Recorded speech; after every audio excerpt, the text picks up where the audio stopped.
오늘은요, 사역의 능력과 지속성 이런 제목으로 함께 이 사명을 어떻게 감당할 수 있는가, 계속 감당할 수 있는가라는 내용을 함께 좀 살펴보았으면 좋겠습니다. 여러분들이 이런 질문을 좀 해보셨는지 모르겠지만 아마 지금 이제 사역을 계속 하고 계신 분들은 좀 어려움이 있으실 거예요.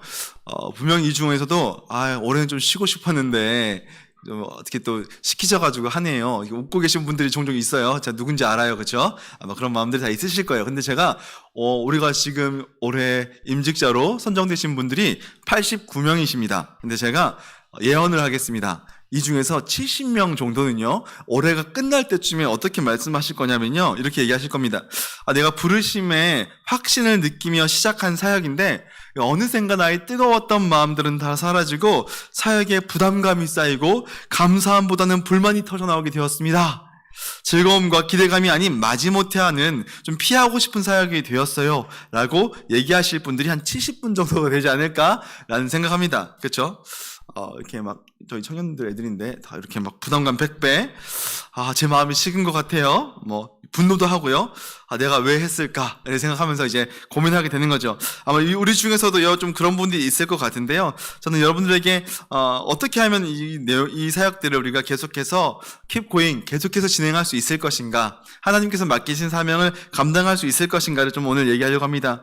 바울은 자기의 사역을 이제 마치는 날에 이런 얘기하지 않습니까? 디모데후서를 보게 되면 나는 선한 싸움을 다 싸우고 나의 달려갈 길을 다 달리고 이제 나는 모든 일을 마쳤습니다 라고 하는 내용들을 보게 됐는데, 끝까지 쉼 없이 달려갈 수 있었던 바울의 비결을 통해서 우리는 좀 어떻게 해야 되는가 라고 하는 내용들을 오늘 여러분들과 함께 살피기를 원하는 것입니다. 여러분, 그렇다면 우리가 과연 어떻게 우리의 사명, 하나님께서 여러분 다 부르셨잖아요. 여러분 다 일꾼으로 부르셨는데 우리가 중도에 지치거나 막 낭망하거나 아니면 쓰러지지 않고 죽지 않고 내가 죽지 않고 살아서 어떻게 하면 주의 영광을 끝까지 보며 나아갈 수 있을지를 오늘 여러분과 함께 좀 나누기를 원하는 것입니다. 여러분, 그렇다면 이 얘기를 하면서요, 그럼 우리가 과연 어떻게 keep going 할 수 있는가라는 질문에 저는요, 이렇게 하십시오라고 하는 것보다는요, 여러분이 먼저 누구인지를 살피실 필요가 있다라고 말씀을 드리고 싶습니다. 여러분이 누구인가라는 부분이 더 중요한 부분이라는 거죠. 여러분, 이 사명자를 움직이게 하는 엔진이 뭔가라는 얘기를 먼저 좀 시작해 보고 싶습니다. 여러분, 우리가 이 차가 있습니다. 이 차가 있고요. 우리 보통 이 자동차에 사람을 태우고 어느 방향으로 우리가 달려가게 되죠. 이 차가 달릴 수 있는 이유는 뭐냐면요, 바로 엔진이 있기 때문입니다. 여러분, 엔진이 이 차를 달리게 하는 거잖아요. 그렇죠? 그렇다면 이제 우리가 이 비유를 좀 생각해 봤을 때, 우리는 어디를 향해서 달려가는 차인가? 우리가 분명히 어디론가 향하고 하고 있습니다. 우리의 길을, 인생도요, 어떤 가는 길, 여정으로 얘기하는데, 우리의 사명의 길도 여정으로 얘기해 본다면요, 이 달려갈 길이 어딘가라고 했더니 바울의 편을 빌려서 우리는 믿음의 경주, 아니면 부르신 길, 우리를 부르신 길을 향해서, 소명의 길을 향해서, 사명의 길을 향해서, 또 성경에 나오는 다른 편에 빌리자면 하나님의 약속의 땅을 향해서, 아니면 하나님 나라를 향해서 우리는 계속 어디론가 나아가고 달려가고 있습니다. 그러려면 계속 이 엔진이 달려갈 수 있어야 되는 거죠.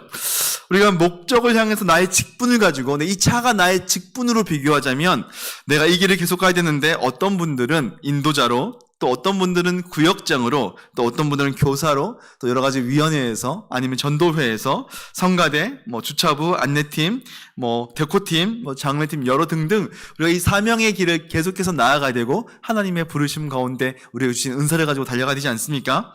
근데 이 계속 어떻게 달려갈 수 있는가라고 하는 건데요, 그것은 이 엔진에다가 에너지가 공급이 되어야 합니다. 그렇지 않습니까? 에너지가 고갈되면 소위 이렇게 좀 시차말로 앵꼬가 나면요, 차가 더 이상 달릴 수가 없죠. 그럼 우리는 어떤 것들이 채워져야 할까요? 당연히 우리는 기름이 채워져야 합니다. 근데 중요한 게 뭐냐면 여러분, 이 엔진이 뭔지를 아셔야 돼요. 또 엔진이라고 다 똑같은 엔진이 아닙니다. 그렇지 않습니까? 그래서 운전하시는 분들 많으실 것 같은데요, 요즘에 여러분 휘발유 값보다요 디젤 값이, 그러니까 그 경유 값이 더 비싸졌어요. 여러분들 예전에는요, 이제 경유차가 싸다고 해서, 물론 힘이 좋아서 경유차를 타시는 분들도 있지만 싸서 타시는 분들도 있었거든요. 저 같은 사람들 그죠? 경유값이 더 싸기 때문에 경유차를 사고 이런 식이 있었는데, 여러분 가운데 이제 경유차를 내가 산 거예요. 싸다고. 근데 어느 날 갑자기 주유소를 가보니까 휘발유가 더 싼 거예요.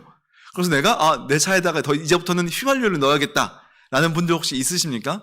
그럴 수 있죠, 모르시면. 근데 그럼 어떻게 돼요? 차가 망가지는 겁니다. 엔진 드러내가지고요, 다 이렇게 분리해가지고 다 닦아내야 됩니다. 안 그러면 차가 퍼져버리죠. 더 이상 갈 수 없게 됩니다. 제가 무슨 얘기를 하고 싶은가 하면요, 여러분의 엔진이 뭔지를 아셔야 해요. 그래서 이 엔진이 내가 디젤을 넣고 가는 차인지, 가솔린을 넣고 가는 차인지, 아니면 요즘에 친환경이지 않습니까? 전기차인지, 아니면 LPG인지를 보셔야지 여러분들이 이 연료를 제대로 공급할 수가 있다는 말이죠. 여러분, 그렇다면 사람에게 좀 비유를 해볼까요? 좀 더 이해를 돕기 위해서.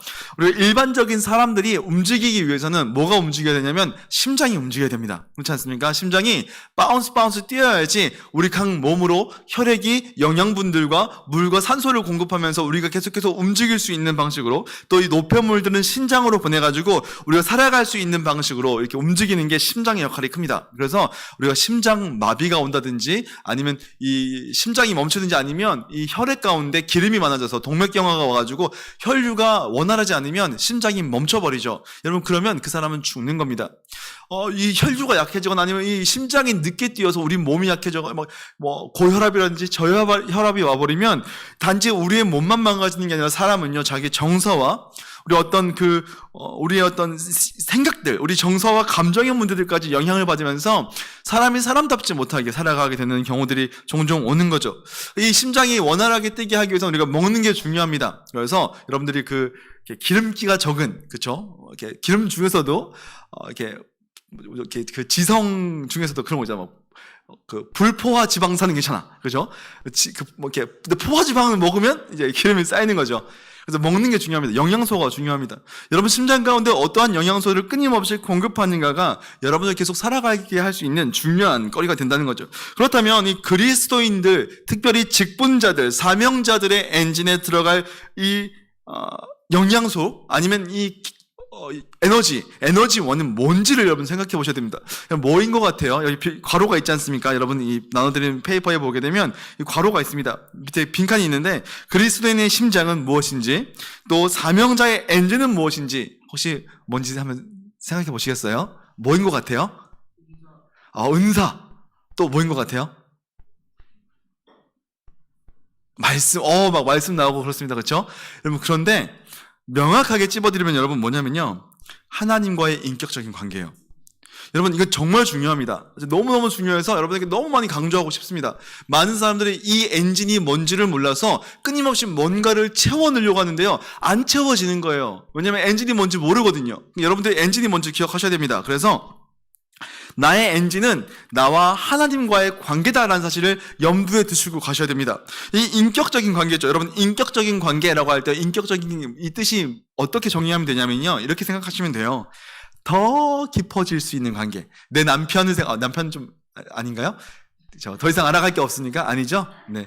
알면 알수록, 저도 아내가 지금 결혼 8년 차인데요, 양파 같아요. 그렇죠? 어찌 그리 결혼 전과 다른지 알면 알수록 더 풍미가 있고 더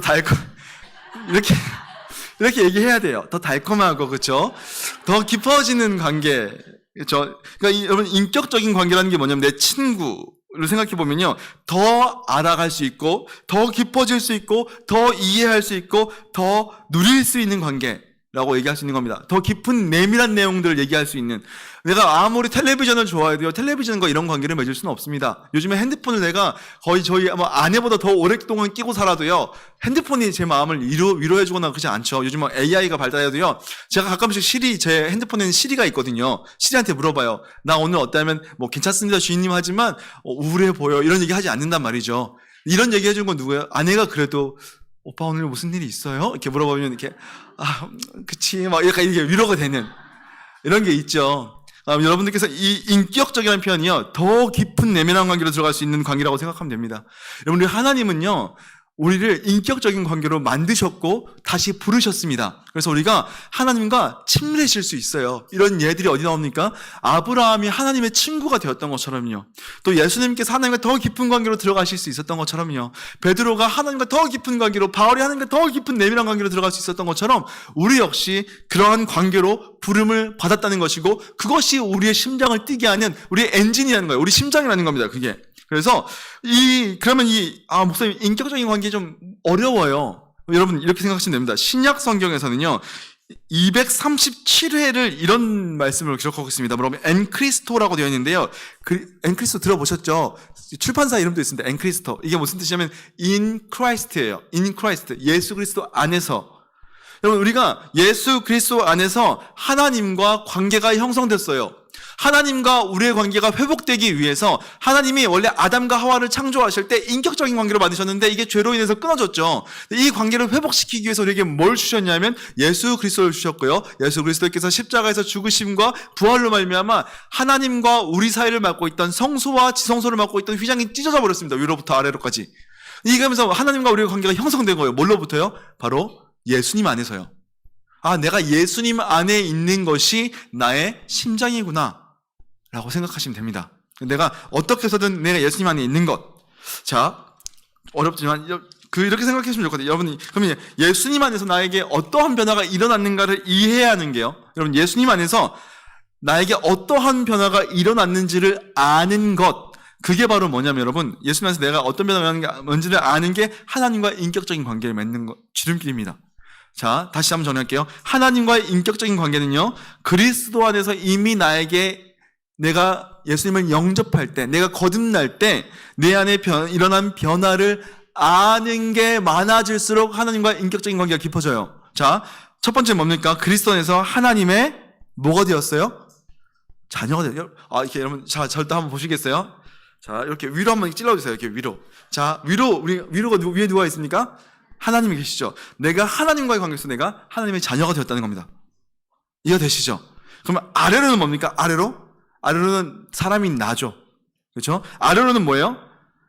뭐의 전이 되었습니까? 하나님이 위로부터 나에게 성령께서 오셔서 내가 성령의 전이 되었습니다. 그래서 내가 하나님께 용납받는 특별한 존재가 됐어요. 하나님 나 안 싫어해요. 왜요? 예수 그리스도 안에서 하나님 나를 새롭게 보셨거든요. 하나님의 양자의 영, 예수 그리스도의 양자의 영이 내 안에, 성령께서 내 안에 계시기 때문에 하나님이 나를 누구로 보자면요, 아들로 보고요. 아들로 볼 뿐만 아니라 내 안에 성령이 계셔서 난 특별한 존재가 되었다는 겁니다. 그렇죠? 그럼 여러분 왼쪽으로 한번 찔러보세요. 왼쪽에 누가 있을까요? 우리 공동체원이 있어요. 그렇죠? 우리 공동체에서는 우리는 누굽니까? 하나님의 가족. 나는 그리스도의 몸이 되었다. 내가 새로운 공동체에 속했다. 라고 하는 걸 이해하는 게 여러분 굉장히 중요합니다. 그리고 마지막으로 오른쪽으로 한번 찔러볼까요? 오른쪽은 뭐냐면 세상입니다. 세상 속에서 나는 어떻게 살아갑니까? 세상의 시민입니까? 아니요. 우리의 정체성은 하나님 나라에 있죠. 그래서 나는 하나님 나라의 시민이다 라는 정체성. 그러니까 예수 그리스도 안에서 내가 새로운 신분을 얻었는데요, 내가 예수님 안에서 나는 하나님의 자녀가 되었고 성령의 전이 되어서 하나님께서 맡기신 일들, 내가 이전까지는 감당할 수 없었지만 이제는 내가 감당할 수 있는 특별한 사람이 되었고, 옛날에는 능력이 없어서 못했어요. 근데 성령께서 내 안에 부어주심으로 내 안에 부어주소서, 성령이, 그죠? 뭔지 아시죠?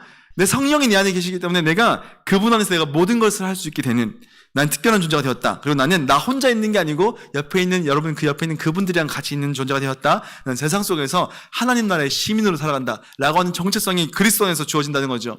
여러분, 이것을 아는 것이요, 하나님과의 인격적인 관계를 맺어가는 지름길이다 라고 하는 겁니다.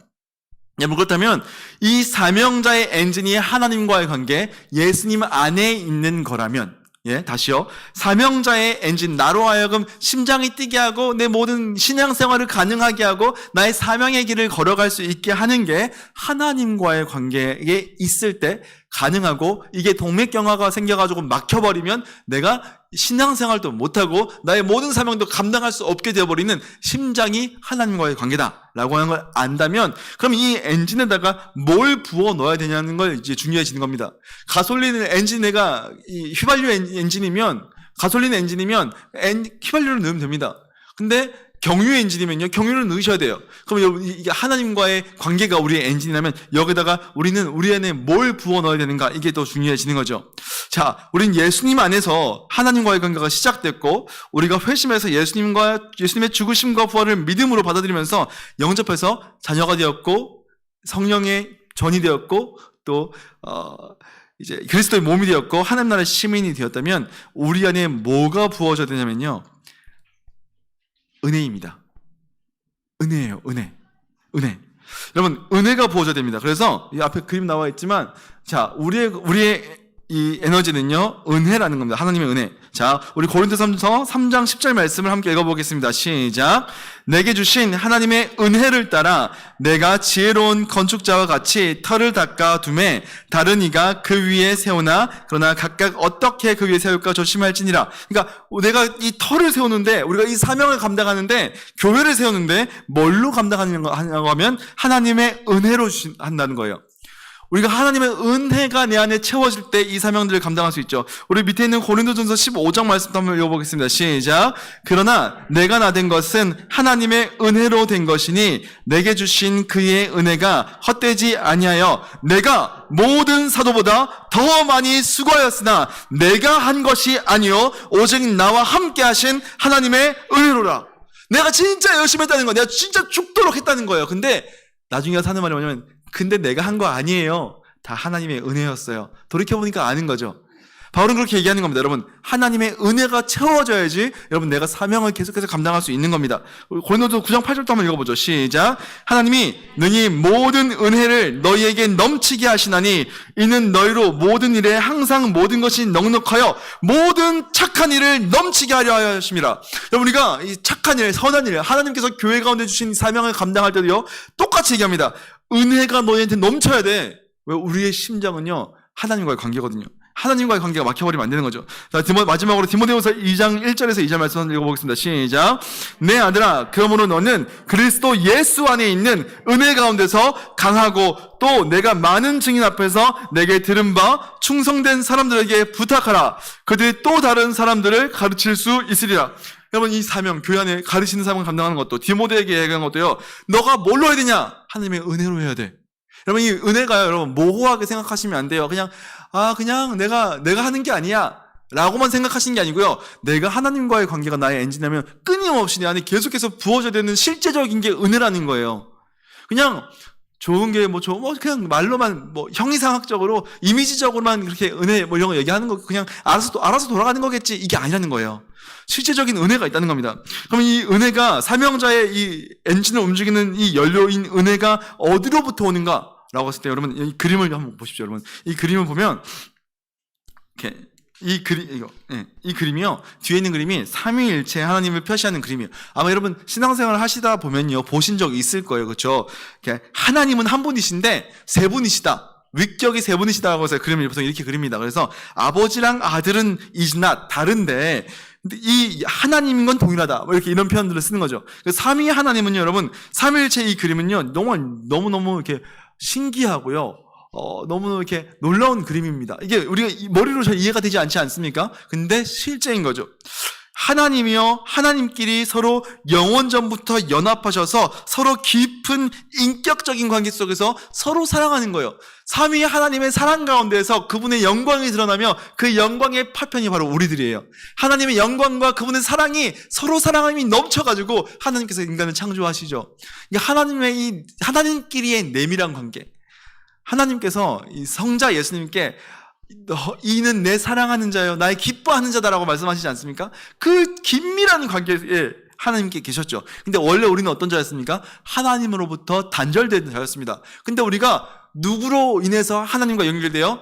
예수 그리스도로 말미암아서 우리가 하나님과 연결되는 거죠. 그리고 우리는요, 그리스도의 몸이래요. 그래서 저는요, 그림을 이렇게 그린 걸 좋아해요. 웃기죠? 여러분 그 삼위일체 그림에다가 아들에다가요, 졸라면 좀 그려주세요. 뭔지 아시죠? 우리 몸을 그리는 거. 몸이요, 우리예요. 저는 이 그림을 너무너무 좋아합니다.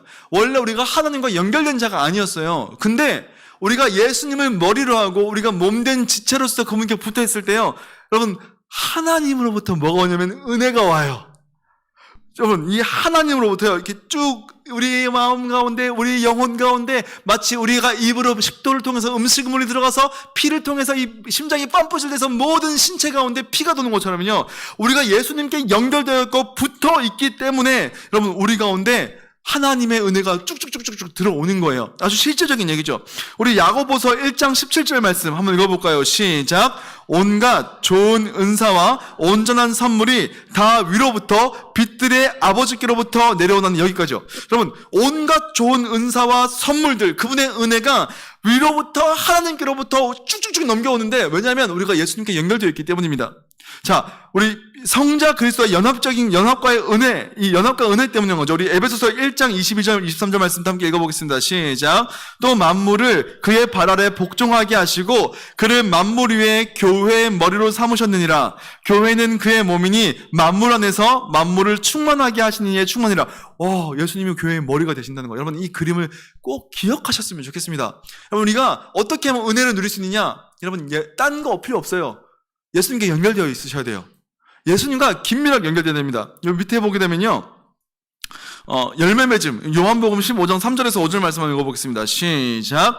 너희가 내가 일러준 말로 이미 깨끗하여졌으니 내 안에 거하라. 나도 너희 안에 거하리라. 가지가 포도나무에 붙어 있지 아니하면 스스로 열매를 맺을 수 없음같이 너희도 내 안에 있지 아니하면 그러하리라. 나는 포도나무요 너희는 가지라. 그가 내 안에 내가 그 안에 거하면 사람이 열매를 많이 맺나니 나를 떠나서는 너희가 아무것도 할 수 없느니라. 아멘. 여러분 아시겠죠? 예수님은 우리의 머리가 되셔서 우리가 그분께 붙어있을 때, 몸으로 붙어있을 때 하나님으로부터 온갖 신령한 것들이 계속해서 주어진다는 겁니다. 그러니까 여러분 우리는 인식하고 계셔야 돼요. 하나님과의 관계가 끈끈할 때 우리는 하나님으로부터 은혜를 더 많이 공급받는 거예요. 여러분 그분과 인격적인 관계가 깊어지면 깊어질수록 여러분 우리의 이 혈관이요 기름때가 다 빠져가지고요 우리가 디톡스한 것처럼요 피가 쭉쭉쭉쭉 통하는 거예요. 여러분 꼭 기억하셔야 됩니다. 여러분 내가 다른 어떤 걸로 하려고 사명을 감당하려고 하지 마십시오. 여러분 우리 사명은요 여러분의 탁월함으로 하는 게 아니에요. 우리 사명은요 여러분이 하나님과의 관계로 하는 거예요. 여러분 저는 잘하는 것도 없는데 직분자로 세우셔서 어떻게 해요? 여러분이 하나님이랑 더 친하기 때문에 더 친해질 사람들이기 때문에 여러분 세우셨다는 사실을 기억하셨으면 좋겠습니다. 아시겠죠? 별로 아멘이 안 나옵니다. 이런 거 아멘 해야 되는데 그렇죠? 자, 은혜가 뭐냐라고 했을 때요 우리는 하나님이 우리를 위해서 거저 주시는 모든 것. 가끔씩 저희가 제가 옛날에 학생들 가르칠 때 제가 이렇게 설교 중학생들 아직 초딩 같거든요. 설교 마치고 내려가면 한 애가 이렇게 막 뛰어와서 저한테 얘기해요. 목사님 오늘 말씀 너무 은혜로웠어요. 이렇게 얘기하는 거였어요. 너 은혜가 뭔지 아니? 이렇게 물어보면 하고 그냥 가요. 우리가 은혜라는 말을 많이 쓰지만 좀 모호합니다. 근데 한번 정의하셨으면 좋겠어요. 우리가 영양소를 아버지랑 어머니가 우리에게 음식을 주는 것처럼 또 우리가 필요한 장난감을 사주시고 우리 용돈을 주시고 하는 것처럼 위로부터 아버지로부터 주시는 모든 것이 은혜다라고 적용할 수 있습니다. 그래서 이 은혜가 하나님께로부터 나에게 채워질 때 우리는 이 사명을 감당할 수가 있는 거죠. 그래서 우리는 이 사명자들은요 이 사실을 알기 때문에 내가 모든 것들 내가 열심히 봉사하고 내가 뭐도 하고 내가 주차도 하고 내가 다른 누군가 장례 났을 때 가서 막 찬양도 불러주고 하지만 그 모든 끝에 결국에 고백하는 게 뭐냐면 하나님이 하셨어요. 바울이 얘기했던 것처럼 하나님이 하셨습니다 라고 말할 수밖에 없게 되는 거죠. 이 은혜가 임할 때 하나님과의 관계, 나와의 관계, 공동체와의 관계, 세상 속의 관계 속에서 내가 그들을 더 사랑할 수 있게 됩니다. 그렇죠? 그래서 실제적인 힘을 얻는 겁니다. 여러분 은혜가요 있잖아요. 그냥 우리가 은혜가 있어야죠 이렇게 얘기하는 게 아니고 실제적인 거예요. 그러니까 모호하게 생각하지 않으셨으면 좋겠습니다. 그래서 실제적인 거다. 여러분 은혜 아니면 나는 사역을 할 수 없다는 사실을 기억하셨으면 좋겠습니다. 그래서 저는요 은혜 여러분이 사명과 은혜와의 관계 얘기할 때 이 그림을 좋아해요. 이게 뭐냐면 범람하는 겁니다. overflowing. 그러니까 넘쳐 흐르는 그죠? 이렇게 넘쳐 흐르는 게 이제 overflowing인데 이 주전자가 여러분 뭐냐면요 바로 하나님이시고요. 이 주전자로부터 나오는 것이 물이 은혜라고 생각해 봅시다. 그리고 이 컵이요 나인 거예요. 그리고 이 테이블은 뭐냐면 나의 사역의 현장이에요. 여러분들 우리가 이 사역을 감당하려면 여러분 내가 어떻게 해야 되냐면 내가 컵에 아무것도 채워져 있지 않은데 내가 나의 힘으로 일을 하려고 하면 여러분 고갈되는 겁니다. 쭉쭉쭉쭉 마르는 거예요. 그러니까 금세 내 안에 물이 좀 차 있었어요. 근데 이게 지속적으로, 여러분 중요합니다. 지속적으로 은혜가 채워지지 않고 내가 이전날 쌓아왔던 은혜 안에 있는 힘으로만 감당하다가 어느 순간 이게 고갈돼 버리면 여러분 아는 그게 오는 거예요. 뭐예요? 영적 침체가 오는 거예요. 못하겠다. 올해까지만 하고 말아야지. 안 해. 그렇죠? 쉬었다 할래요. 하고 영원히 쉬죠. 다 알고 있어요. 다 봤어요, 저는. 그러지 않았으면 좋겠습니다. 오늘 영광스러운 일 아닙니까? 그래서 여러분들, 내가 하나님으로부터 먼저 내 안에 채워져야 돼요. 내 안에 채워주소서 해서 내 안에 채워준 게 막 넘쳐 흐르는 거예요. 그 넘쳐 흐르는 걸로 생각하는 거예요, 여러분. 여러분 안에 있는 걸로 하는 게 아니고 여러분 안에 넘쳐 흘러가지고 막 감당할 수 없어. 여러분 감당할 수 없어. 어떻게 해요? 막 나눠주고 싶은 거예요. 내가 막 재산이 많으니까 막 하나님께서 얘기하잖아요. 어디죠? 고린도 후서인가요? 하나님께서 우리에게 부요함을 주신 것은요, 남는 것을 연약한들, 부족한 자들에게 주어서 평균을 이루게 하려고 하신다는 거예요. 마찬가지로 우리에게 은혜를 부어주시면 내게 남는 그 은혜로 내 주변에 있는 사람을 덮는 거예요. 여러분 그렇지 않으면요, 마치 뿌리에서 이 꽃이 피는데 땅에서 뿌리 뽑혀가지고 더 이상 영양분이 공급되지 않으면요, 한동안 여러분 반짝반짝하고 예뻐 보여요. 그렇잖아요. 이렇게 저희 아내가 프리지아를 좋아한단 말이에요. 저는 알아요. 그래서 매년 겨울이 되면요, 프리지아만 사서 갖다 바쳐요. 그러면 한 2달 정도는 제가 아주 편안합니다. 근데 그게 여러분, 제가 이게 영원했으면 좋겠어요. 좋아하면 좋겠죠, 좋아하면. 근데 좋아하면 생기가 없잖아요. 가짜잖아요, 가짜. 내가 진짜로 프리지아를 줘야 되는 거예요. 근데 얘가요, 영원했으면 좋겠는데, 그래서 시간이 지나면 또 말라버리는 거예요. 그럼 또 사다 갖다 줘야 되죠. 무한 공급이, 제가 지금 8년째 무한 공급하고 있습니다. 무한 리필하고 있습니다. 근데 여러분, 그쵸? 로맨틱하죠? 소스윗한 남편이에요. 근데 여러분, 이게요, 계속해서 공급받아야 되는 거예요. 네. 소스윗 뭔지 소스를 같이 버무려서 먹는데 소스윗. 아무튼, 죄송합니다. 죄송합니다. 이런 거, 죄송합니다.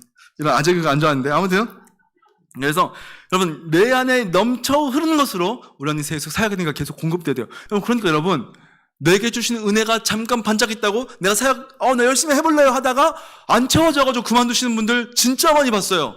저 청년부 사역을 10년 동안 하고 있는데요. 그러니까 이제 그만뒀죠. 아쉬워요. 그만뒀다니까 좀 이상한데, 그죠? 제가 3년 사역을 오래 하면서 느낀 게 뭐냐면요, 잠깐 수련회 가서 은혜 받고 아웃리치 가서 은혜 받고 와가지고요, 내가 열심히 사명한다 감당한다고 해서 사라져버려.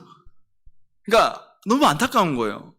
그래서 이 은혜가 우리의 연료인데요, 어떻게 공급돼야 된다고요? 지속적으로, 끊임없이, 그렇죠? 배목서처럼 스윗하게 계속 공급받아야 되는 거예요. 그렇죠? 그래야지 가능한 겁니다. 그래서 우리 여러분, 이 시편 23편 1절에서 6절 좀 길지만 우리가 한번 읽어보겠습니다. 시작. 내게 부족함이 없으리로다. 그가 나를 푸른 밭에 누이시며 쉴만한 물가로 인도하시는도다. 내 영혼을 소생시키시고 자기 이름을 위하여 의의 길로 인도하시는도다. 내가 사망의 음침한 골짜기를 갈지라도 해를 두려워하지 않을 것은 주께서 나와 함께 하심이라. 주의 지팡이와 막대기가 나를 안위하시나이다. 주께서 내 원수의 목전에서 내게 상을 차려주시고 기름을 내 머리에 부으셨으니 내 잔이 넘치나이다. 내 평생의 선하심과 인자하심이 반드시 나를 따르리니 내가 여호와의 집에 영원히 살리로다. 여러분 진짜 중요한 거예요. 뭐냐면 여러분, 내가 영혼이요 죽었던 적이 있는 거예요. 내 영혼이 고갈되었습니다. 근데 여러분, 하나님의 은혜가 채워야 내가 소생하는 겁니다. 내가 다시 살아나는 거예요. 근데 이 소생된 은혜로요, 잠시 잠깐 사역가 끝이 아니라 하나님께서 나와 늘 동행하셔야 되는 거예요. 그분께서 나와 늘 끝까지 동행하셔야 되는 거죠. 그래야지 우리가 이 사명을 감당할 수 있는 겁니다. 자, 그래서요, 바울은 얘기합니다. 한번 읽어봅시다. 시작. 내가 궁핍함으로 말하는 것이 아니니라. 어떠한 형편이든지 나는 자족하기를 배우노니 나는 비천에도 처할 줄을 알고 풍부에도 처할 줄 알아. 모든 일 곧 배부름과 배고픔과 풍부와 궁핍에도 처할 줄 아는 일체의 비결을 배우노라. 내게 능력 주시는 자 안에서 내가 모든 것을 할 수 있느니라. 아멘. 여러분 기억하셔야 돼요. 그래서 우리가 이 말씀 좋았는데, 여러분 가끔씩 어떤 사명을 감당할 때요, 여러분 한 번쯤 여러분 얘기해 보셨을 거 제가 한번 얘기해 볼게요. 제가 지금 상황이 안 돼서요, 그죠? 제가 요즘에 좀 바빠서요. 제가 요즘에 형편이 좀 어려워서요. 제가 이해해요. 이해 못하는 게 아니에요. 저도 알아요. 여러분 어떤 상황에 계신지. 여러분 그런데 그것 때문에 사명을 감당할 수 없는 게 아니라는 거예요. 여러분 우리의 사명 감당하면요. 죄송하지만 우리의 상황과 별로 상관이 없습니다. 바울이 얘기하는 것처럼 내가 부함에도 처해보고 내가 궁핍함에도 처해보고 내가 배고픔에도 처해보고 배부름에도 처해봤는데 상관없어. 뭐랑 상관이 있어요? 내게 은혜 주시는 거 안에서. 내게 은혜가 되면요. 여러분, 여러분의 바쁨 가운데서도요, 하는 거예요. 여러분, 제가 자랑은 아니고 좀 부끄럽지만, 제가 어제 몇 시간 잤게요?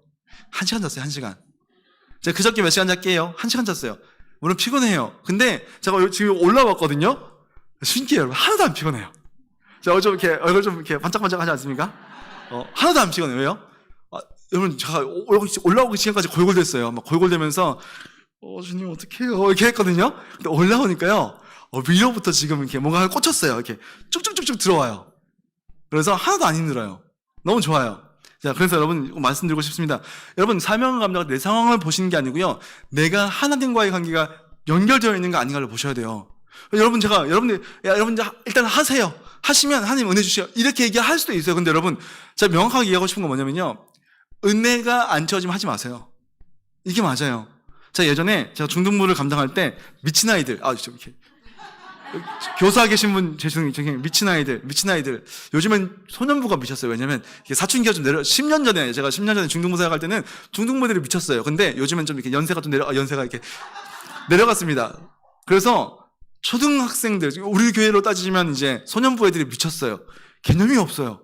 그렇죠? 그 애들을 감당하는데요, 제가 어느 날 이제 여름 때 좀 보통 교사를 모집하지 않는 그때 어떤 분이 찾아오신 거예요.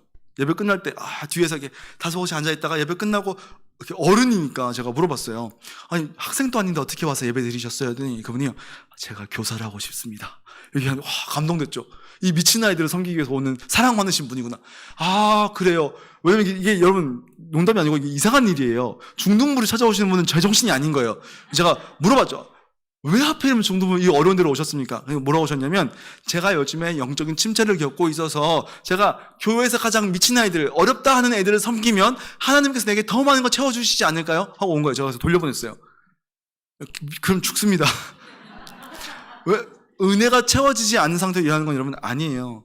여러분 그 사명을 감당하면 은혜를 주신 수도 있겠죠. 특별한 은혜를. 근데 여러분 보편적으로는요, 내가 하나님과의 관계가 끈끈해지면요, 사랑할 수 없는 자들이 사랑스러워 보이고요, 감당할 수 있는 능력으로 감당할 수 있게 되는 거예요. 그러니까 여러분 제발 여러분 마음 가운데 침체가 오면요, 사역 더 하려고 하지 마시고 예배 드리세요. 예배 드리시면 돼요. 여기가 되시죠? 그래도 돼요. 제가 그랬던 얘기 하지 말고요. 하나님이 그랬다라고 얘기하고, 말씀에 그렇게 나와있잖아요. 말씀에 그렇게 나와있죠. 제가 제 권위로 얘기합니까? 말씀의 권위로 얘기하죠. 배 목사가 말씀에서 얘기했어요. 이렇게 배 목사가 말씀에서 얘기했어요. 이렇게 얘기하시면 됩니다. 아시겠죠? 자, 여러분, 그래서 우리가 어떨 때 사역이 지속 가능한가라고 했을 때 은혜가 채워질 때 가능한 겁니다. 은혜가 채워질 때. 그래서 여러분 은혜가 고갈되면요, 어떻게 되느냐? 자, 요 한번 읽어보시기 시작합시다. 시작. 앞에 보시고 시작. 나의 열심보다 하나님의 은혜가 먼저다. 다시 한번 시작. 나의 열심보다 하나님의 은혜가 먼저다. 여러분 꼭 기억하셔야 돼요. 이거 기억 못하시면 여러분 계속 똑같은 일 경험하게 되실 거예요. 고갈돼가지고 헥헥대다가 연말 되면 전도사님들이 집사님 꼭 하셔야죠. 권사님이 안 하시면 누가 해? 이런 얘기 들으면서 또 시험 들어가지고 그렇죠, 교회 옮겨야 될까 이런 생각 잠시 들었다가 그럼 안 된다는 거예요. 여러분 이 은혜가, 하나님의 은혜보다 내 열심이 앞설 때 어떤 일이 일어나느냐. 이 책은 제가 굉장히 좋아하는 마 목사님, 우리 교회에 있었던 마 목사님, 그 마 목사님 말고 마틴 로이드 존스 목사님, 이분인데요. 이분이 이제 영적 침체라는 책에서 그렇게 얘기해요. 뭐라고 얘기하냐면, 우리가 하나님을 자판기처럼 생각해서 내가 뭔가 나의 열심을 집어넣고 그 열심 때문에 내 안에 어떤 부흥, 내가 은혜를 얻을 거라고 생각하면 오산이다. 반대라는 거예요. 하나님께서 은혜를 채워주실 때 가능한 거고요. 하나님은 은혜가 없이 내가 이 사명을 감당하면요, 영적인 침체가 오는 거예요. 침륜에 빠지는 겁니다. 여러분, 그러니까 여러분 은혜 없으면 생각하지 마세요. 여러분 은혜가 없으니까 저 은혜 없어요? 일 안 할 거예요. 이게 아니에요, 여러분. 오해하시면 안 돼요. 은혜를 구하시라는 거예요. 하나님과의 관계를 돌아보신 거예요. 내가 왜 이렇게 요즘 힘들지? 사이가 안 되지? 막히지? 왜 이렇게 애들이 안 사랑스러워 보이지? 내가 왜 같이 일하시는 그분이 밉상처럼 보이지? 그럼 여러분, 그 사람이 잘못된 걸 수도 있겠지만, 여러분 잘못된 걸 수도 있지만, 가장 먼저 여러분, 하나님과의 관계를 점검하세요. 그게 맞아요. 꼭 기억하기 약속? 네. 죄송합니다. 그래서 여러분, 우리 고린도후서 1장 12절 말씀인데요. 제가 한번 읽어드릴게요. 우리가 세상에서 특별히 너희에 대하여 하나님의 거룩하심과 진실하심으로 행하되 육체의 지혜로 하지 아니하고 하나님의 은혜로 행함은 우리 양심이 증언하는 바니 이것이 우리의 자랑이라. 여러분, 우리가 사명을 감당할 때요, 나의 열심과 나의 지혜로 하는 게 아니고 하나님의 은혜로 하는 게 우리의 자랑입니다. 아멘이시죠? 네, 좋습니다. 우리 좀 더 이어서 한번 해보겠습니다. 뒤에 건 좀 짧습니다. 자, 그러면 우리가 은혜를 얻어야 되는데요, 은혜를 어떻게 얻을 수 있을까? 이거 중요한 거 아닙니까? 요 앞에 것만 해버리면요, 여러분, 맞다, 내가 은혜가 필요해, 하나님과의 관계가 중요하지 라고 가봤어요. 근데 어떻게 해야 돼? 그래서 준비했어요. 은혜를 어떻게 얻을 것인가? 여러분, 은혜를 얻기 위한 성경적인 방편들이 있다는 겁니다. 은혜구나. 근데 이 은혜를 어떻게 얻을 것인가? 여러분, 모호하게 생각하시면 안 돼요. 은혜를 하나님께서 알아서 주시겠지, 이렇게 얘기하시는 거죠. 하나님의 은혜로 하는 거군요. 그럼 나 가만히 있을 거예요, 하나님 은혜 주실 때까지. 그게 아니라는 거예요. 오해하시면 돼요. 우리 가끔씩 있잖아요, 내가 좋아하는 예화는 아니에요. 우리 하나님 좀 너무 웃기게 만든 것 같아서 좋아하는 예화는 아닌데, 이런 예화 종종 이제 옛날 사람 목사님들이 얘기하시는 예화가 뭐냐면, 하나님께서 이 사람 집에 이렇게 빌딩에 불이 나가지고 옥상에 가 있는 거예요. 그래서 헬리콥터가 온 거예요. 첫 번째 헬리콥터가 와가지고, 이제 빨리 타십시오, 가야 됩니다. 저는 기도하고 있습니다. 하나님 구해주실 거니까요, 다른 사람 구하러 가십시오. 헬리콥터가 간 거예요. 또 다른 헬리콥터가 온 거예요. 그래서 빨리 타세요, 지금 위험합니다, 불이 더 많이 번졌어요. 괜찮습니다, 하나님이 구해주실 거예요, 가세요. 이거 아시죠? 이 얘기 3번, 4번 하는 거예요. 그러다가 불타 죽은 거예요. 그래서 이제 가서 따진 하나님, 내가 기도했잖아요, 왜 응답 안 해주세요? 내가 헬기에 보냈잖아. 이렇게 무슨 얘기를 하고 싶으냐면, 하나님께서 우리에게 주신 은혜의 방편들이 있습니다. 여기 그림 보게 되면 이제 주유소가 있는데, 우리 엔진에다가 기름을 넣어야 되는데요, 이 기름이 이제 주유소에 있는 거죠. 여기로 이렇게 통하는, 이렇게 이 건으로 찔러 넣어가지고 쏴야 되지 않습니까? 요게 뭐냐는 거예요, 우리한테 주어주신 게. 하나님께서요, 가만히 있으면 알아서 어느 날 갑자기 무슨 무선 충전처럼 쭉 넣어주시는 게 아니고요, 우리에게 은혜의 방편들, 방법들을 주셨다는 거예요.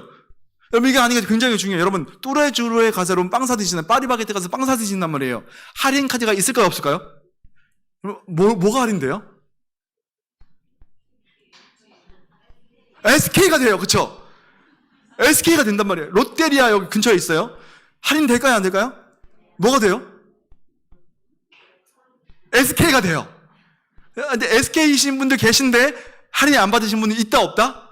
있어요. 모르면요, 할인을 못 받는 거예요. 하나님께서 이게 은혜의 방편들을 주셨어요. 은혜의 방법들을 주셨다는 거. 근데 내가 그거를 모른다. 은혜를 받는 방법들 내가 우연히 받을 수는 있어. 그렇죠? 근데 여러분, 뭘 알고 하면요, 더 많이 받을 수 있는 거예요. 더 분명하게 받을 수 있는 겁니다.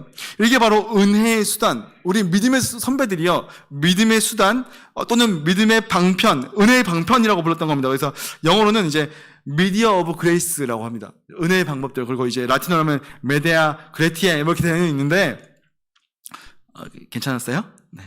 아무튼 이 은혜의 수단에서 여러분, 전통적인 은혜의 수단들이 있습니다. 여러분, 그 웨스트민스터, 제가 그 첫 번째 강의할 때 웨스트민스터에서 뭐에서 회의했다고 정리했다고 얘기하지 않습니까? 근데 거기서 소요리 문답에서 여러분 잘 아시는 1문 1답은 다 아세요.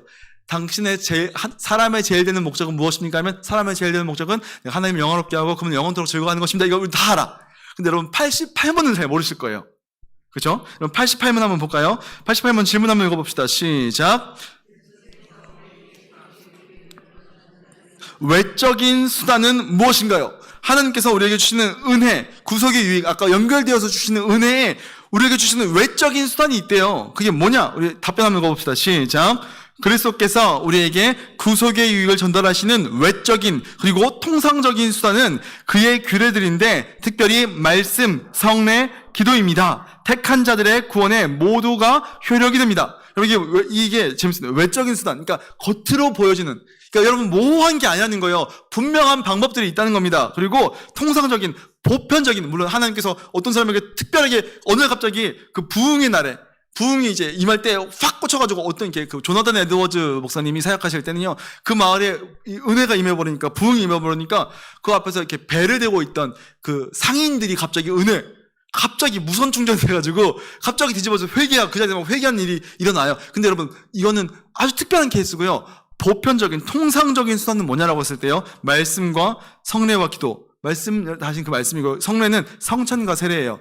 성찬과 세례. 그러니까 우리가 이 경험하는, 이 체험하는 은혜, 그리고 기도라고 하죠. 이게 우리 믿음의 선배들이 정리했던 하나님께서 우리가 쭉쭉쭉쭉쭉 은혜를 주시는 방법이 바로 이것들이었다는 거예요. 근데 여러분, 이게 맞아요. 맞는데, 이제 제가 좋아하는 폴 워셔라는 목사님은요, 이게 좀 더 오늘날의 성도들에게, 믿음의 선배들에게 한 게 맞는데, 오늘날의 성도들에게 좀 더 분명하게, 좀 더 유익하게 하기 위해서 좀 더 좀 정리해보자 라고 해서 그분이 쓴 책, 은혜의 수단, 똑같은 제목이죠. 은혜의 수단, 우리가 은혜 받는 방법이라는 책을 쓰셨는데요, 그 책을 보니까 4가지가 나옵니다. 뭐냐면 첫 번째는 하나님의 말씀, 두 번째는 기도, 세 번째는 뭐냐면 회개와 죄고백, 그리고 마지막으로 교회 공동체를 통해서 하나님께서 우리에게 은혜를 주신다라고 얘기하는 겁니다.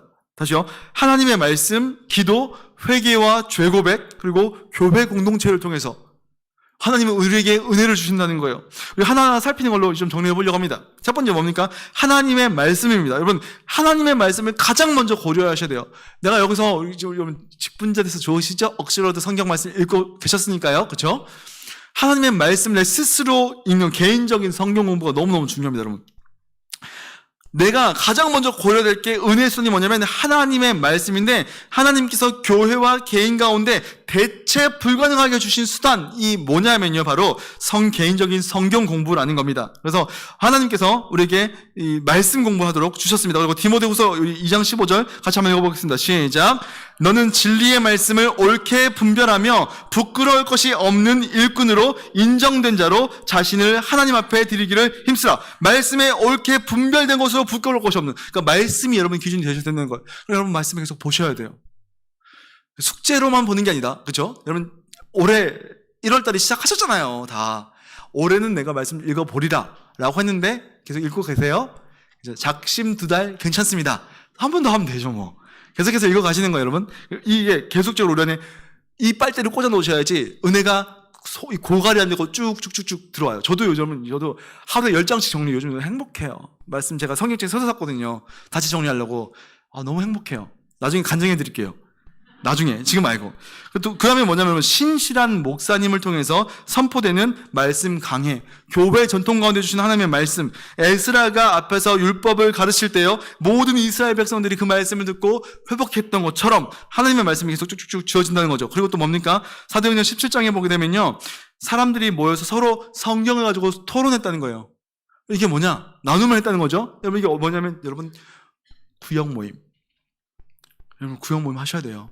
부탁드릴게요, 여러분. 요즘에 코로나가 지나가면서요, 구역 모임이 되게 소원해졌어요. 여러분 하셔야 됩니다. 부탁드릴게요. 그리고 뭐 더 할 수 있다면 우리 교회에서 지금 강조하고 있는 요절 암송, 아니면 예배 중에 낭독하는 하나님의 말씀. 여러분 뒤에 설교 중요한 거 다 알아요. 근데 앞에 설교 전에 말씀을 우리가 봉독하잖아요.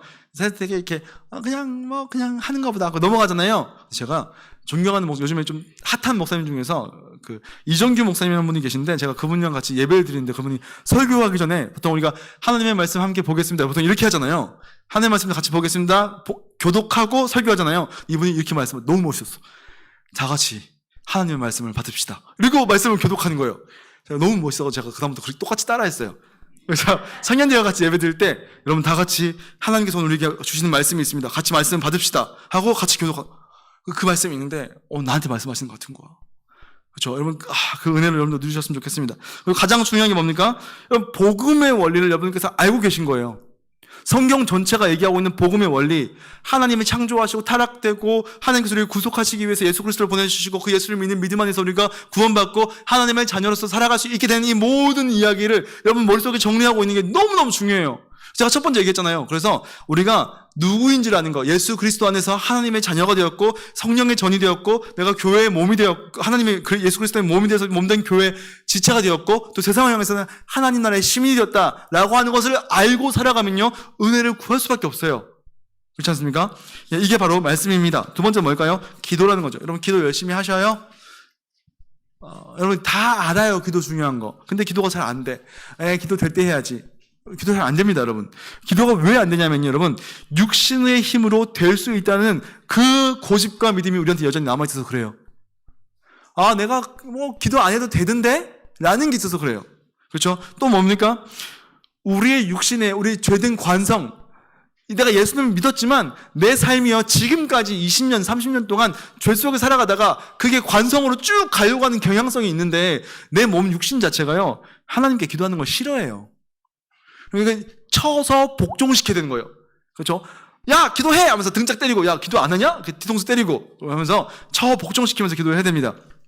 그리고 왜 기도를 안 하냐면요 지식과 믿음이 부족해서 그래요. 말씀이 없이 기도한다? 그거 기도 아니에요. 벽 보고 얘기하는 거예요, 벽 보고. 하나님과의 인격적인 관계를 맺어야 돼요. 인터랙션이죠. 상호작용. 이렇게 영감하면 왜 불러? 이렇게 해야 되는 거예요. 이해가 되시죠? 이렇게 나 혼자만 영감, 뭐 먹니? 왜 혼자 먹니? 이렇게 얘기하고 영감이 가만히 있으면 소통이 아니에요. 영감은 왜 불러? 이렇게 뒷산에 묻고 한 마리 보았니? 이렇게 얘기해야 되는 거죠, 서로. 주거니 받거니. 근데 그게 뭐냐면 하나님의 말씀이 나한테 말하는 거고요. 기도로 내가 하나님께 말씀드리는 거예요. 말씀이 없이 하나님을 알아갈 수 있다? 내가 기도만 하면 하나님을 더 깊이 알아가고 친밀해질 수 있다? 하나님의 뜻을 알 수 있다? 아니에요. 거짓말이에요.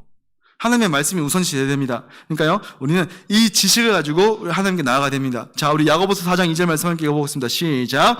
너희는 욕심을 내어도 얻지 못하여 살인하며 시기하여도 능히 취하지 못함으로 다투고 싸우는도다. 너희가 얻지 못하면 구하지 아니하기 때문이요. 역대하 말씀 한번 읽어보겠습니다. 시작.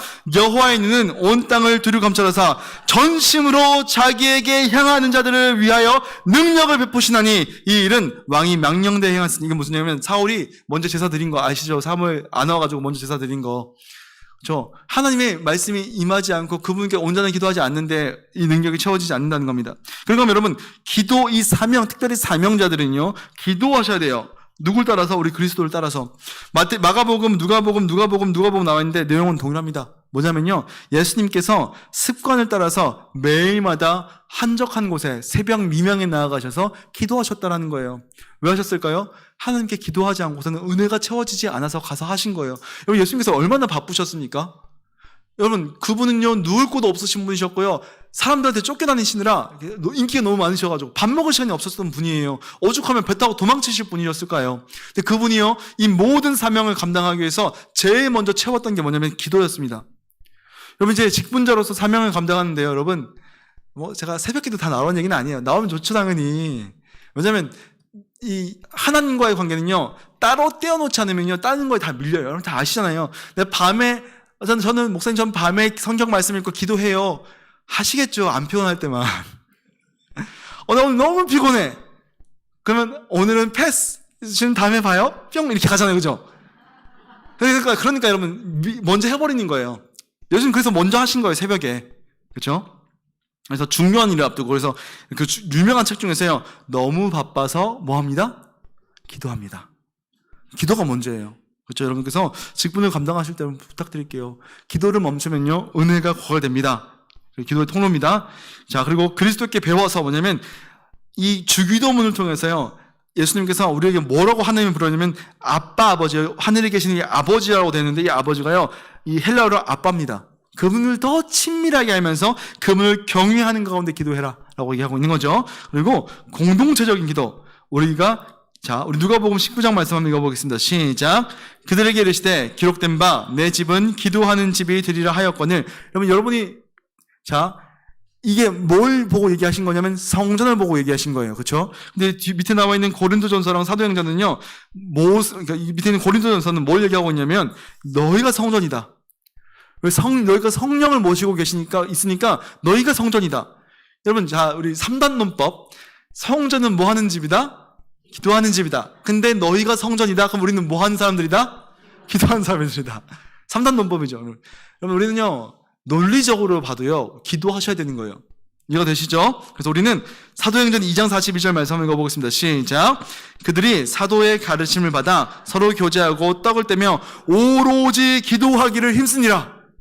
아멘이시죠? 그래서 여러분, 은혜 받기 위하여서 하나님과의 관계를 더 친밀하게 만들기 위해서 여러분 기도하셔야 됩니다. 자, 시간은 좀 쉬는 시간 조금만 3분만 더 할게요. 그리고 3분만 더 하고 쉬는 시간 가질 텐데요. 그 다음에 중요한 게 뭐냐면 여러분, 죄 고백, 회개와 죄 고백입니다. 이게 앞에는 없던데 왜 이게 갑자기 현대에는 들어왔나요? 이유는 뭐냐면 여러분, 옛날 믿음의 선배들은요, 기도할 때마다요 회개했어요. 저 어렸을 때도요. 자, 여러분 유치부 때, 유치부 교사 계세요? 기도의 5가지 손가락 배우지 않습니까? 제일 먼저 뭐 해요? 하나님을 불러요, 그렇죠? 하나님. 그 다음에 뭐예요? 감사가 먼저인가요? 그래, 감사가 먼저요. 죄송해요. 감사를 먼저 해요. 하나님 감사합니다 하고 그 다음에 뭐예요? 죄 지은 거 회개해요. 여러분, 이게 너무 당연했어요. 요즘에도 그렇게 가르치는지 모르겠지만 요즘에 많은 현대인들이요, 알아서 하나님께서 날 사랑하시니까 되겠지 이러면서 죄 회개와 고백을 안 한다는 거예요. 근데 내가 죄 회개와 고백하자면 우리의 이 악한 몸은요, 끊임없이 죄를 향해서 흘러가고자 하는 경향성이 있어요. 여러분 한번 들어보셨을 겁니다. 깨진 유리창 이론 같은 거 들어보셨을 거예요. 깨진 유리창을 방치하면요, 거기서 범죄율이 확 올라가요. 그래서 뉴욕에서요, 이 지하철 공간이 범죄 원상인데 거기를 한번 싹 다 밀었어요. 근데 범죄율이 확 떨어졌다는 거예요. 여러분, 우리가 죄된 상태에 있는 것을 방치하는 건요, 안 된다는 거예요. 내가 누군가를 향해서 돈 때문에 마음 상하게 했다든지 그런 분 없겠지만 외도를 해가지고 그럼에도 불구하고 내가 교회 봉사한다 이런 분이 있을까요, 없을까요? 있어요. 죄송스럽지만 여러분, 너무 가슴 아픈데 서울에 있는 큰 부유한 교회 가운데 이 간통하지 말라 이런 설교를 못 한대요. 왜냐면 정말 많은 부자들이요, 교회 나오지만 간통을 한다는 거예요. 너무 괴로운 일이죠. 근데 여러분, 그 상태로 놔두면요, 깨진 유리창처럼요, 우리 끊임없이 죄를 향해 달려가요. 은혜가 막혀요. 우리 이 혈관 가운데 죄로 말미암아서요, 이게 막혀가지고 은혜가 안 통해요. 그러니까 우리에게 주신 영원하신 대제사장 십자가에서 이미 모든 것, 우리의 과거의 죄와 현재의 죄와 앞으로의 모든 죄를 사해 주신 십자가 앞에 나아가 회개하고 죄 고백하면 되는 거예요. 그 시간을 놓쳐버리시면 안 된다는 거죠. 그러니까 여러분께서 이 회개를 하는 건데요. 여러분, 이 회개, 이 세 번째 칸을 보게 되면요, 회개는 이 헬라어로는 메타노이어, 마음을 돌이키다라는 뜻입니다. 그리고 히브리어로는요, 낙함이랑 슈브가 같이 나와요. 그러니까 우리말로는요, 회개라고만 번역됐어요. 근데 히브리어 성경 보면 낙함과 슈브가 늘 같이 나와요. 이 낙함은 뭐냐면요, 내가 마음 가운데 하나님 내가 잘못했어요. 나 잘못했어요. 라고 하는 게 낙함이에요. 그리고 슈브는 뭐냐면요, 돌이키는 행위 자체를 얘기해요. 그러니까 내가 잘못했구나 라고 하고 완전히 돌이키셔야 됩니다. 그렇죠? 그걸 지금 얘기하고 있는 겁니다. 그래서 여러분들께서 이 마태복음 나와 있는 이 내용처럼요, 죄를 가벼이 여기시지 말고요, 죄 앞에 민감하게 하셔야 됩니다. 그래야지 은혜가 안 막혀요. 그래서 여러분 가운데 죄 때문에 마음이 상하겠으면요, 여러분을 애통히 여기시는 하나님께 나아가시면 돼요. 고개 들어서 하나님 보시면 됩니다. 아시겠죠? 그리고 우리에게 주신 마지막 은혜의 방편은요, 교회 공동체라는 겁니다. 눈에 보이는 가시적인 신자들의 모임 안에서요, 우리는 서로의 모습을 통해서 하나님의 형상인 사람들과 함께 어울리면서 그들 가운데 조언도 받고 함께 세워가는 그러한 그리스도의 몸을 함께 세워감으로 우리는 은혜를 받죠. 그러니까 여러분, 같이 하셔야 돼요. 같이 하셔야 됩니다. 인도자 구역장 친해지셔야 돼요. 교사들 친해지셔야 돼요. 뭐 안에서? 예수 그리스도 안에서. 아셨죠? 자, 그래서 결론입니다. 다시 한번 읽어봅시다. 시작. 내가 달려갈 길과 주 예수께 받은 사명 곧 은혜의 복음을 증언하는 일을 마치려 하면은 나의 생명조차 조금도 귀한 것으로 여기지 아니하노라. 아멘. 여러분, 끝까지 달려가셨으면 좋겠습니다. 근데 여러분, 지치는 게 당연한 게 아니에요. 요 얘기만 하겠습니다. 여러분, 지치는 게요, 고갈돼서 어느 때쯤 되면 쉬는 게 당연한 게 아니에요. 뭐만 되면요, 은혜가 계속해서 공급만 되면요, 하나님과의 관계가 친밀해질수록 여러분 계속 할 수 있는 거예요. 여러분께서 이 은혜의 방편들을 잊지 마시고 이 사역하는 가운데 많이 써먹으시고 누리시기를 축복합니다. 자, 제가 기도하고 쉬는 시간 갖도록 하겠습니다. 하나님 아버지 감사합니다. 오늘 직분자들과 함께 우리가 어떻게 하면 고잉할 수 있는지, 계속해서 달려갈 수 있는지에 대해서 함께 말씀으로 나누었습니다.